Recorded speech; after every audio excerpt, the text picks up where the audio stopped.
I was a very successful hockey player, but I say my true passion in life is entrepreneurship.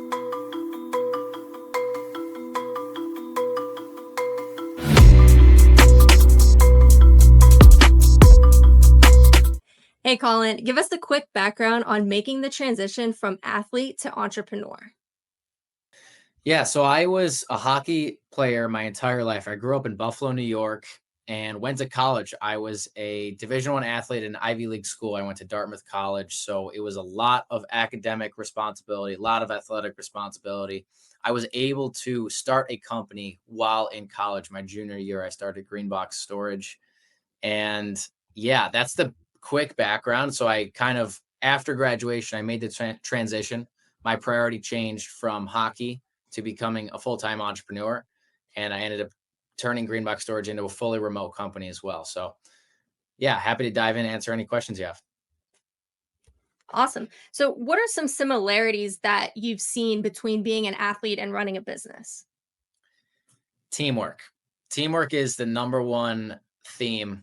It's relevant as in both. So you need to have great leadership on your team, and you also need reliable employees slash athletes to kind of carry out the requirements from the leader. So obviously, strong leadership is a crucial part of business and sport. So, if a young athlete is watching this, what skills would you tell him or her that can help them one day potentially run their own business? Communication. Communication is absolutely crucial. It's one of my business's core values for a reason. You have to be able to, if you're the leader, communicate the direction to your employees. And you also have to, as a captain of the team, you need to get everyone on your team in line and you have to make sure everyone's moving in the right direction. Because if people are rowing one way, other people are rowing the other way on the metaphorical boat, you're not going to go anywhere. You're not going to make any progress. So communication is absolutely crucial. Just having discipline as well. That's a reason why a lot of athletes, in my opinion, are really successful in their professional careers as well. They're used to discipline, and it's a big benefit of playing sport. So, here's the big question. Would you hire an athlete to work for you? Absolutely. I actually strongly lean toward hiring current or ex athletes because of what I just mentioned discipline. They're goal oriented. They know how to handle adversity, handle pressure, and that translates extremely well to the professional environment.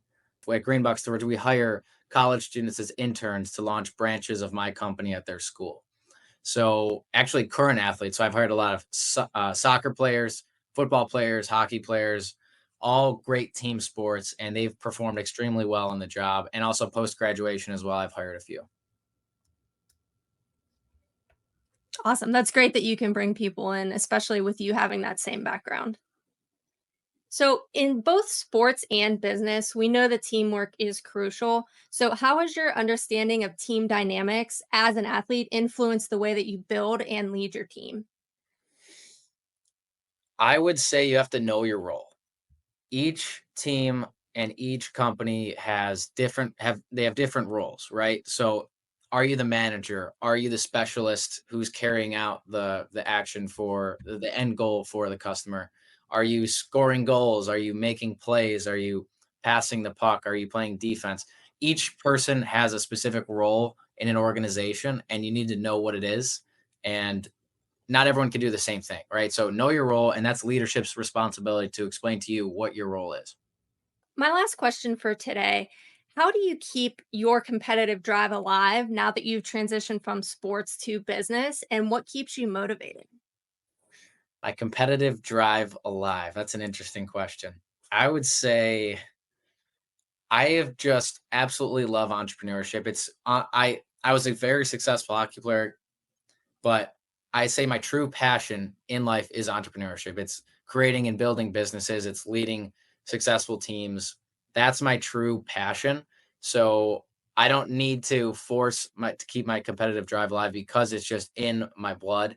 I absolutely love it. It's not for everybody, but for some people who have that entrepreneurial drive like I do, it's super fun working on your business every single day with a lot of stress at times, but at other times it's very high highs, but as well as those low lows.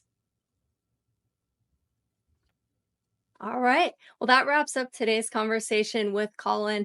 If you're ready to apply some of these winning strategies to your own journey, whether in business or in life, hit that subscribe button below for more insights from Colin. Thanks for watching.